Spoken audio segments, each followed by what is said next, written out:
क्या होने वाला था माही के साथ। माही जिससे अभी अभी थोड़ी देर पहले ही एक बहुत बड़ी गलती हो गई थी। माही जो अभी भी अपने सैड से चेहरे के साथ अपनी आंखों में आंसुओं के मोटे मोटे बूंदे लिए बैठी थी।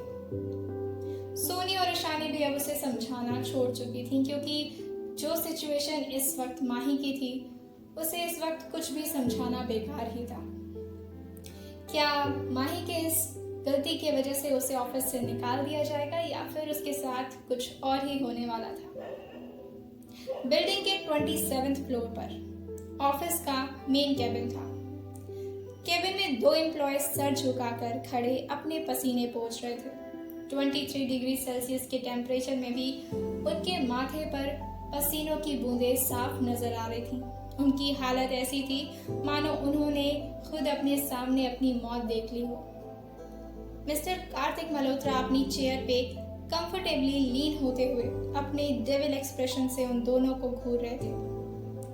कौशिक जो हेड ऑफ अकाउंट मैनेजमेंट था और दूसरा क्रिश जिसे अखिल को असिस्ट करने के लिए रखा गया था। दरअसल कंपनी को एक लॉस फेस करना पड़ा था, जो कि कंपनी के ही किसी मेंबर ने जानबूझकर दूसरे कंपनी के साथ डील करके किया था, जिसके बारे में हमारे हैंडसम डेविल उन दोनों से पूछ रहे थे।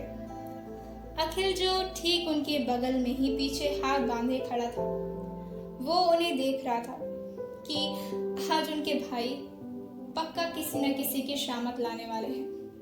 वो डरते डरते कुछ बोलने ही जाता है कि तभी रौनिक ने उसके कंधे पर हाथ रख दिया और उसे इशारों से मना कर दिया और आंखों ही आंखों में उससे कहना चाहता था, अखिल आज तू कुछ मत बोल, वरना सर के गुस्से का शिकार तू ही बन जाएगा और फिर तुझे भगवान भी नहीं बचा सकेंगे। बिल्डिंग के 3rd फ्लोर पर कैफेटेरिया में माही दोनों हाथ बांधे बारिश को ग्लास के एक तरफ से देख रही थी। तभी ईशानी उसके पास आते हुए उसे कॉफी के लिए पूछने ही वाली थी और माही जैसे ही उसे अपनी तरफ आता हुआ देखती है उससे एकदम से बोल पड़ती है, यार लाइक कभी तो ऐसा हो कि मैं कोई काम करूँ वो ठीक से हो जाए। मतलब मैंने अपनी लाइफ में जब भी कोई काम किया है ना, वो हमेशा मैं कोई ना कोई गड़बड़ कर ही देती हूँ यार। ऐसा नहीं है कि मेरे से कोई काम नहीं होता है, लेकिन हाँ सारे काम में कोई ना कोई उटपटांग जरूर कर देती हूँ मैं। हर जगह मुझे कोई ना कोई रायता फैलाना ही होता है यार।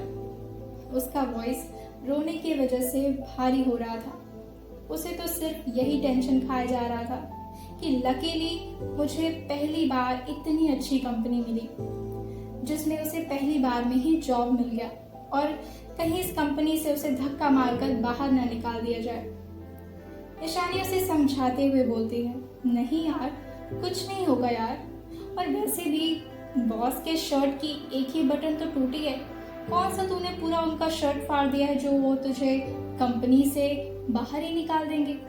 माही तू क्या मेरा मजाक बना रही है?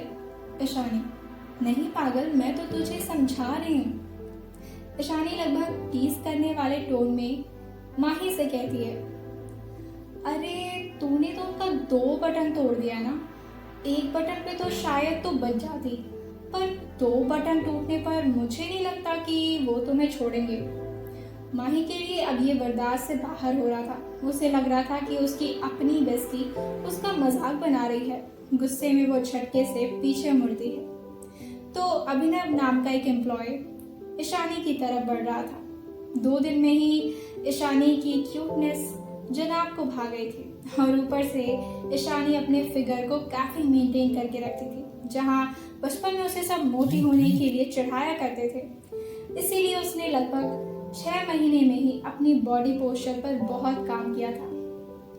एक तो वो खूबसूरत, ऊपर से क्यूट और ऊपर से उसका फिगर, ये सारी चीजें अभिनव को कहीं ना कहीं अट्रैक्टिव लग गई थी। जब अभिनव पर ईशानी की नजर जाती है तो उसका मुंह बन जाता है। आगे की कहानी सुनने के लिए सुनते रहें तू जरूरत है मेरी।